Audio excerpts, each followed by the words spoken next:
My name is James Williams Jr. and I'm sorry that I had to end the other video, but this thing doesn't have a pause. So I'm going to put that up. It's like maybe a minute and 53 seconds or so, but I'm going to get back to the facts. Alright. Yes, Charlottesville has been an unspoken racist city. Why do I say that? Because the shit's fucking true. Alright? I'm going to explain this to y'all, and I don't want to come off as an asshole or an asshat. And granted, I am both of those. I'm definitely an asshole, but I'm the asshole that will tell you the truth to your face, and hopefully you will either deal with it or you will hate me. It doesn't really matter to me as long as I tell you the goddamn truth. Understand? So, in that, you know, forgive the background noise. In that, I'm going to explain this to y'all. As I said in my other video, the minute and 53-second one, I've been a victim of racist stuff since grade school. Middle school wasn't much better. In grade school, I've always had curly hair. I've always been light skinned. In fact, my true color's right there. As you can see, I get darker in the summer and I get lighter in the winter. Eventually, my arms do match. Alright? So, just so that you know, I am of multicultural descent. I do not have the right to be a racist because the three main civilizations of America, which was Native Americans, blacks, and whites, is what I am. I've had to prove to most people that I'm actually a black man. People don't really want to accept that because I don't have enough black features. I don't act black until I open up my mouth. So there's still some black there. It's just a little bit more foul than most people. So I'm going to drop this dime on you. If you think this Charlottesville is not racist, you have been pitched a bunch of bullshit. I can tell you one time, I had just started working at UVA. Just started working, not the hospital, but the campus itself. And I'm coming home from work. It's a hot day. I understand that fear makes people do incredibly stupid shit. And to the young lady that I'm speaking of, I'm not asking you for your forgiveness because I don't give a flying fuck one way or the other if you forgive me or not for calling you out on doing this that day. Now, Main Street has black stores and a lot of black bums in them hang out, and yeah, maybe she had a bad black experience, but you can't judge all of us by the actions of one. So I'm coming home down Main Street. Wild Wings is down there now. It was there then, but it wasn't really known because it was the Amtrak station. And I get to where old Zion's church was. I'm not exactly there yet, but the lady is walking the same direction. Very beautiful white lady. Very, very beautiful. Like, if I whistle Emmett Till is gonna get killed beautiful. So, I'm walking, and she's seeing me. I eyeball her from a half mile away, eyeballing me. And she's looking all kinds of panified, right?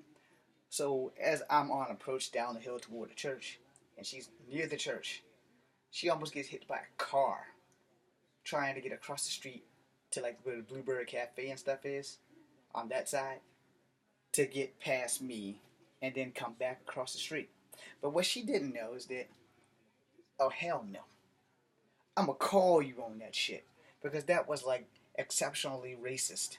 If you got to make a fucking zigzag across the street, you're fucking racist because you see one black guy on your side of the street that you think is going to attack you or something, then, you probably shouldn't walk because Virginia has a lot of black people.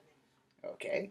It's one of those predominantly black states where slaves pretty much didn't go anywhere when the Emancipation Proclamation was released. So this pissed me off because there was no one else on the street. There was no black people on the other side of the street, and it was me and her on the same side of the street. And she walked from where the church is to where the tattoo parlor used to be, and at the time, the Three Emperors Kung Fu school was there. And she walked over there. As I got to where the church was, I looked back, and she was crossing back over to the side of the street she just left. So, racist, fuck yes. And what did I do in my ignorance? I called her ass out on it. And she proceeded to walk faster away from me, which I get that. She was scared. I get that. I get that. But you know what? And I'm going to tell this to all of you people in every color and every ethnic background, that you are in more danger from your own people than you are from someone else. A black man in broad daylight, unless they're like in New York or some third world country, isn't going to kill you in the middle of the fucking street and get away with it. And a black man killing a white woman in broad daylight in a city like Charlottesville that is completely fucking racist, is just an unspoken thing, that shit's not gonna happen.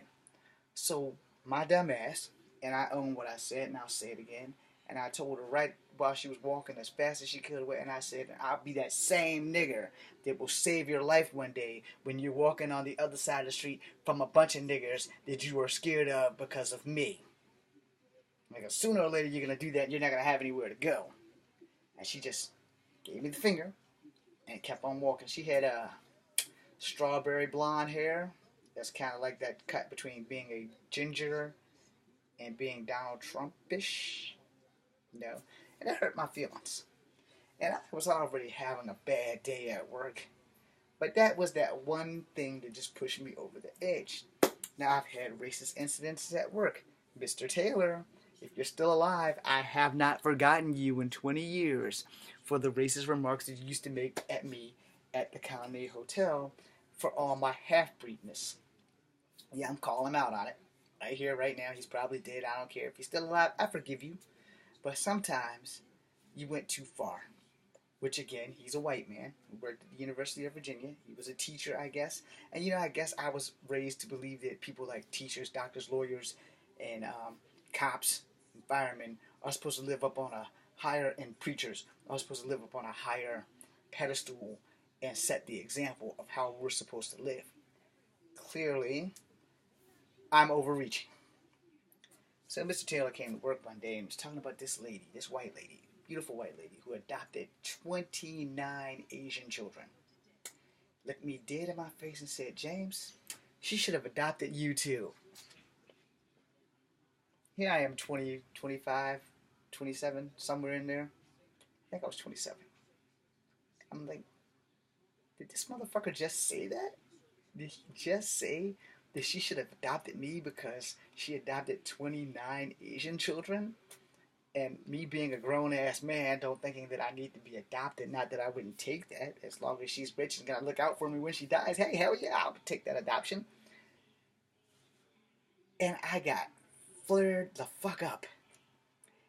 And so I told him, and I've told you guys this story before, Mr. Taylor, if I didn't like you, I would cuss you out in Chinese.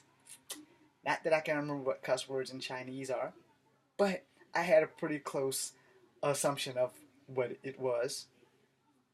So, the Guaylo motherfucker went upstairs and told my boss, who was actually closer related to me than him because she's like my aunt's sister, my aunt by marriage, that I cussed him out in Chinese. Now, I didn't cuss him out in Chinese. I told him if I didn't like him, I would cuss him out in Chinese. And then reverse racism hit me. As soon as he left, she called me up to the office while I was doing my job. And it so happened that my mama, Betty Fitzgerald, happened to be coming up there behind me. And Kathy jumped down my shit, and Betty stepped in and stopped her. Now, Betty's also half Native American, so Betty was right there the whole time the motherfucker was saying shit to me, and Betty blessed my ass that day. Alright? And Betty said, no, Kathy. Mr. Taylor started that shit. James was minding his business. And Mr. Taylor happened to read the paper about this lady adopting these Asian kids, and she came at him all kinds of wrong. And Betty saved my ass, and possibly my job. And so from then on, I was not allowed to have any association with Mr. Taylor when he came in there other than to say hi, goodbye, and can I take your order?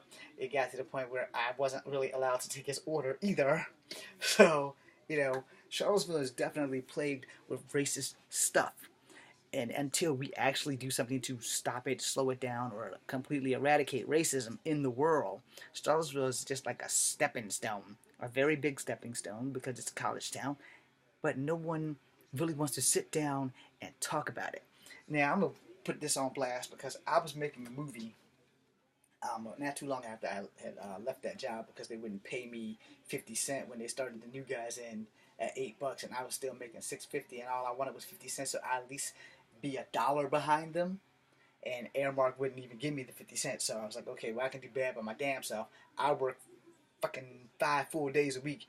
They may work 1 or 2 full days and 2 half days if you count an hour or 2 at work if a half fucking day, if that. Some of them worked a half hour, clocked in, clocked out, and got paid the full fucking day. Now, I don't know if it was because the Colonnade Hotel gave benefits to university students while I only went to Piedmont because I'm poor. Anyway, so I was going to make this movie called My America. I didn't make the movie because I couldn't find people. It was going to be a documentary about racism, so now's the time for me to talk about it. I had the plan to go out and get 2 Koreans, and when I say 2, I mean 2 females and 2 males. 2 Japanese, 2 females and 2 males, so that's 4 of each. 4 blacks, 4 whites. And if I could find anybody like me who's multicultural to sit down and answer maybe 20 questions about how they view America and how they view racism. Unfortunately, I couldn't find any volunteers, and I put the ad out, and and pretty much nobody so much as shot me an email, gave me the finger, or anything like that.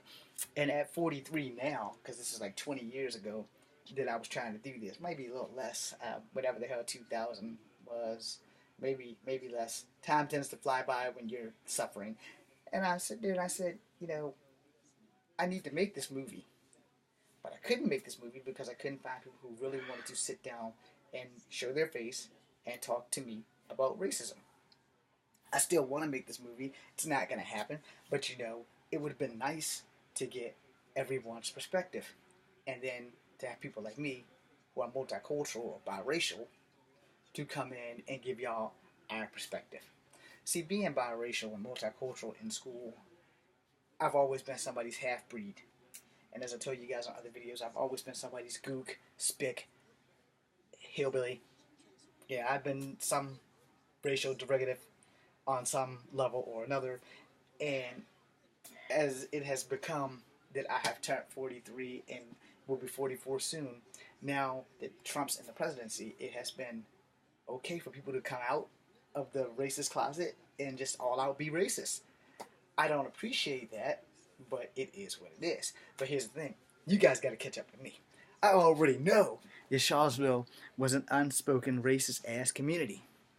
And the reason I know that is because you don't know a person until you know what they have been victimized in.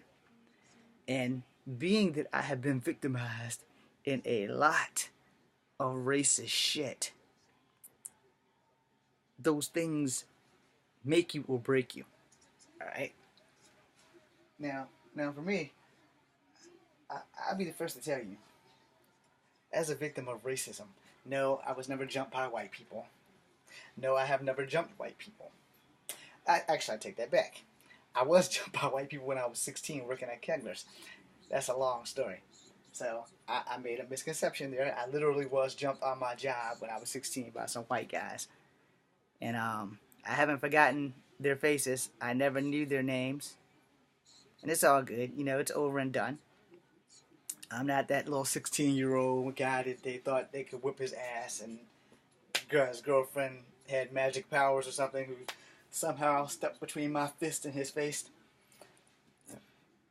And you forgive and you forget and you move on as best you can. But like I said, Charlottesville has always been one of those racist places that remains unspoken until now.